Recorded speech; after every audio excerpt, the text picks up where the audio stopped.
They enjoy a relaxed conversation together. Sif laughs often, and John laughs loudly.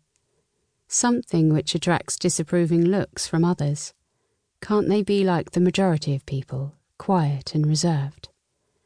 They dance together throughout the evening. Out in the small hours, Sif whispers close into John's ear, "Would you like to come home with me?"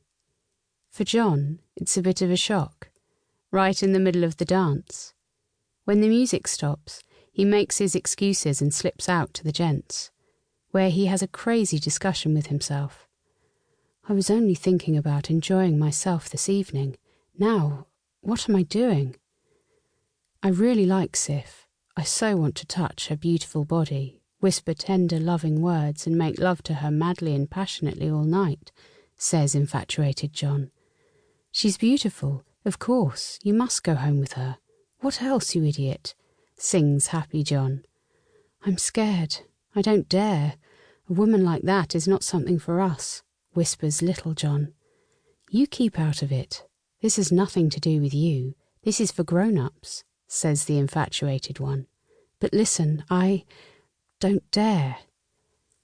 "Okay, but what the bloody hell can I say to her so as not to hurt her and at the same time land on my feet?" "What the hell do you mean? Didn't we come out to enjoy ourselves? Why so boring all of a sudden? Go home with her now," happy John insists. "I'm not going to bed with the first woman that comes along. How stupid can you get? How would we get away from her afterwards?" prudish John intervenes. "Don't be ridiculous.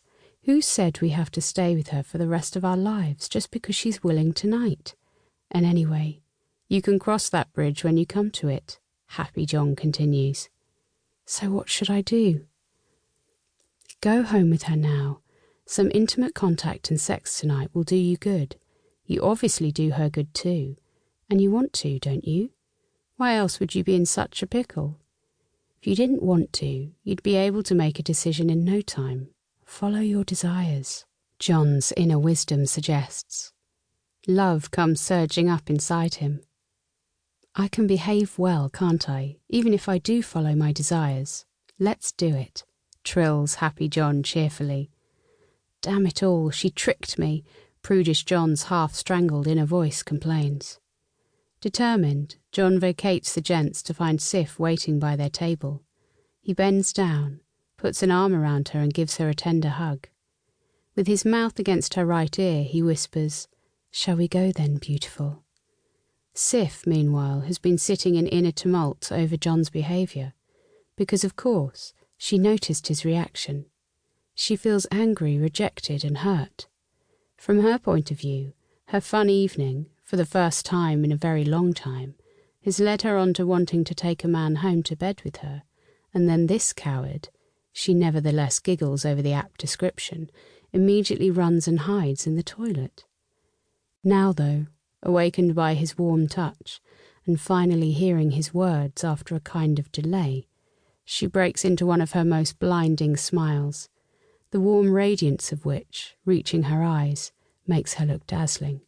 She gets up with a soft, tender yes.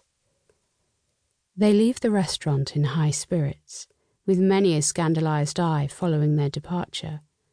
John throws himself on his bed, happy and tired when he gets home late the following evening. He's spent nearly the whole night and day with Sif. His thoughts return to when they arrived. Coming into the hall, Sif hangs upon my neck and kisses me passionately. Then she begins taking off my clothes while dragging me into the most romantic bedroom I've ever seen. All floral wallpaper and a large modern four-poster.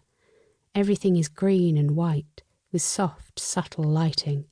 How beautiful she is, I think, as she pushes me down onto the bed and pulls off my trousers, pants, socks and shoes almost in one fell swoop. She starts undressing as fast as she can. Her eyes look hungry and eager. "Oh, how I need you," she sighs, as she takes a firm grip around my stiff dick with her right hand. A gasp escapes me. At the same time, she removes her last piece of clothing with her left hand. "You like this, don't you?" She strokes my